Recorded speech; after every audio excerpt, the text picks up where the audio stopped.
ಬೆಳಗಾವಿಯಲ್ಲಿ 4,500 ಕೋಟಿ ರೂಪಾಯಿ ವಂಚನೆ ಆರೋಪ ಹೊತ್ತಿರೋ ಶಿವಾನಂದ ನೀಲಣ್ಣನವರಿಗೆ ಮಧ್ಯಂತರ ಜಾಮೀನು ಮಂಜೂರಾಗಿದೆ. ಬೆಂಗಳೂರು 92ನೇ ಸಿಟಿ ಸಿವಿಲ್ ಮತ್ತು ಸೆಷನ್ಸ್ ನ್ಯಾಯಾಲಯ ಜಾಮೀನು ಮಂಜೂರು ಮಾಡಿದೆ. ದೇಶ ಬಿಟ್ಟು ಹೋಗಬಾರದು, ಸಾಕ್ಷಿ ನಾಶ ಮಾಡಬಾರದು, ಅರ್ಜಿದಾರರು ತಲೆಮರೆಸಿಕೊಂಡು ಹೋಗುವಂತಿಲ್ಲ ಅಂತ ಶಿವಾನಂದ ನೀಲಣ್ಣನವರಿಗೆ ಕೋರ್ಟ್ ಷರತ್ತು ವಿಧಿಸಿದೆ. ಪಶ್ಚಿಮ ಕ್ರಾಸ್ಫೀಲ್ಡ್ ಟ್ಯಾಕ್ಸಿ ವ್ಯಾಲಿಯ ಅಭಿವೃದ್ಧಿ ಕಾಮಗಾರಿ ನಡೆಯುತ್ತಿದ್ದು, ಕೆಂಪೇಗೌಡ ಏರ್ಪೋರ್ಟ್ ಸಂಚಾರ ಮಾರ್ಗ ಬದಲಾವಣೆ ಮಾಡಲಾಗಿದೆ ಅಂತ ಏರ್ಪೋರ್ಟ್ ಅಥಾರಿಟಿ ಮಾಹಿತಿ ನೀಡಿದೆ.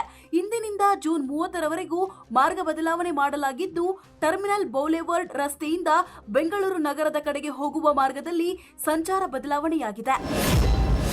ರಸ್ತೆಯಲ್ಲಿ ಚಲಿಸುತ್ತಿದ್ದಾಗ ನೋಡುತ್ತಿದ್ದಂತೆ 2 ಬೈಕ್ಗಳ ಮೇಲೆ ಬೃಹತ್ ಕಂಟೈನರ್ ಲಾರಿ ಒಂದು ಉರುಳಿ ಬಿದ್ದು ಬೈಕ್ ಸವಾರರು ಪಾರಾದ ಘಟನೆ ಚಿಕ್ಕಬಳ್ಳಾಪುರದ ರಾಷ್ಟ್ರೀಯ ಹೆದ್ದಾರಿ 44ರ ಆರೂರು ಬಳಿಯ ನಂದಿ ಮೆಡಿಕಲ್ಸ್ ಕಾಲೇಜು ಬಳಿ ನಡೆದಿದೆ.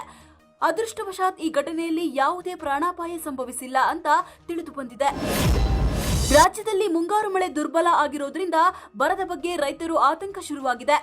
ವಿಜಯಪುರದ ಆಲಮಟ್ಟಿ ಜಲಾಶಯದಲ್ಲಿ ಕೇವಲ 4 ಟಿಎಂಸಿ ನೀರಿದೆ. ಇನ್ನೊಂದೆಡೆ ಈ ಹೊತ್ತಿನಲ್ಲಿ ಮುಂಗಾರು ಮಳೆ ಆಗಬೇಕಿತ್ತು. ಅತ್ತ ಮಹಾರಾಷ್ಟ್ರದಲ್ಲೂ ಮಳೆ ಇಲ್ಲ. ಹೀಗಾಗಿ ವಿಜಯಪುರದ ರೈತರಲ್ಲಿ ಆತಂಕ ಮತ್ತಷ್ಟು ಹೆಚ್ಚಿಸಿದೆ. ಮುಂಗಾರು ಹಂಗಾಮಿ ಬಿತ್ತನೆ ಕಾರ್ಯ ಆರಂಭವಾಗಿದ್ದು, ಗದಗ ಜಿಲ್ಲೆಯಲ್ಲಿ ರಸಗೊಬ್ಬರ ಪೂರೈಕೆ ಮಾಡಿಲ್ಲ ಅಂತ ರೈತರು ಪ್ರತಿಭಟನೆ ನಡೆಸಿದ್ದಾರೆ. ನಗರದಲ್ಲಿರುವ ಪ್ರಧಾನಮಂತ್ರಿ ಕಿಸಾನ್ ಸಮೃದ್ಧಿ ಕೇಂದ್ರದಲ್ಲಿ ಬೆಳಗ್ಗೆಯಿಂದ ಸಾಲುಗಟ್ಟಿ ನಿಂತರೂ ಗೊಬ್ಬರ ಸಿಗದೆ ರೈತರು ಪ್ರತಿಭಟಿಸಿದ್ದಾರೆ. ಬೆಂಗಳೂರಿನ ಶಿವಾಜಿನಗರದ ಸ್ಟ್ರೀಟ್ ಅಂಗಡಿ ಮುಂದೆ ನಿಲ್ಲಿಸಿದ್ದ ಸಿಕ್ಕ ಬೈಕ್ಗಳು ಕದ್ದು ತಲೆಮರೆಸಿಕೊಂಡಿದ್ದ ಆರೋಪಿಯನ್ನು ಕಮರ್ಷಿಯಲ್ ಸ್ಟ್ರೀಟ್ ಠಾಣಾ ಪೊಲೀಸರು ಅರೆಸ್ಟ್ ಮಾಡಿದ್ದಾರೆ. ಬಂಧಿತನಿಂದ 10.30 ಲಕ್ಷ ಮೌಲ್ಯದ 11 ಬೈಕ್ಗಳು ವಶಕ್ಕೆ ಪಡೆದಿದ್ದಾರೆ.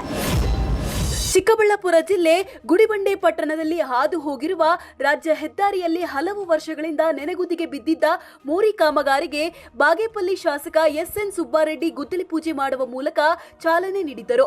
2025-26ನೇ ಸಾಲಿನ ಮುಖ್ಯಮಂತ್ರಿಯವರ ಸೌಕರ್ಯ ಅಭಿವೃದ್ಧಿ ಯೋಜನೆಯಡಿ 1 ಕೋಟಿ ಅನುದಾನದಲ್ಲಿ ಮೋರಿ ಅಭಿವೃದ್ಧಿ ಕಾಮಗಾರಿಗೆ ಚಾಲನೆ ನೀಡಿದ್ದಾರೆ. ಬಾಗಲಕೋಟೆಯ ಸರ್ಕಾರಿ ಆಸ್ಪತ್ರೆಗಳಲ್ಲಿ ಖಾಲಿ ಇರುವ ವೈದ್ಯರ ಹುದ್ದೆಗಳನ್ನು ಭರ್ತಿ ಮಾಡಿ ಕಾಯಂ ವೈದ್ಯರನ್ನು ನೇಮಿಸುವಂತೆ ಆಗ್ರಹಿಸಿ ಹನಗುಂದ ತಾಲೂಕಿನ ಸುಳೆಬಾವಿ ಪ್ರಾಥಮಿಕ ಆರೋಗ್ಯ ಕೇಂದ್ರದ ಎದುರು ಗ್ರಾಮಸ್ಥರು ಪ್ರತಿಭಟನೆ ನಡೆಸಿದ್ದಾರೆ. ಅಲ್ಲದೆ ಆರೋಗ್ಯ ಕೇಂದ್ರದ ಅವ್ಯವಸ್ಥೆಯನ್ನು ಖಂಡಿಸಿ ಧರಣಿ ಮಾಡಿದ್ದಾರೆ. ಮನೆಯನ್ನೇ ಬಾರ್ ಮಾಡಿಕೊಂಡಿರುವ ಅಂಗನವಾಡಿ ಶಿಕ್ಷಕಿಯೊಬ್ಬರು ಮದ್ಯ ಮಾರಾಟ ಮಾರುತ್ತಿರುವ ಘಟನೆ ಚಿಕ್ಕಬಳ್ಳಾಪುರದ ಬಾಗೇಪಲ್ಲಿ ತಾಲೂಕಿನ ಮದ್ದಲಗಾನ ಗ್ರಾಮದಲ್ಲಿ ನಡೆದಿದೆ. ಮಕ್ಕಳಿಗೆ ಶಿಕ್ಷಣ ಹೇಳಿಕೊಡಬೇಕಾದ ಅಂಗನವಾಡಿ ಶಿಕ್ಷಕಿ ಚಂದ್ರಕಲಾ ತಮ್ಮ ಮನೆ ಬಳಿ ಇರುವ ಕಿರಾಣಿ ಅಂಗಡಿಯಲ್ಲಿ ರಾಜಾರೋಷವಾಗಿ ಮದ್ಯ ಮಾರಾಟ ಮಾಡುತ್ತಿದ್ದಾರೆ.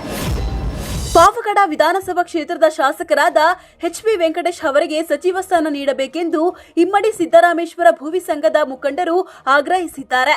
ತುಮಕೂರಿನ ಪಾವಗಡ ಪ್ರವಾಸಿ ಮಂದಿರದಲ್ಲಿ ಸಂಘದ ಮುಖಂಡರು ಸುದ್ದಿಗೋಷ್ಠಿ ನಡೆಸಿ ಮನವಿ ಮಾಡಿದ್ದಾರೆ.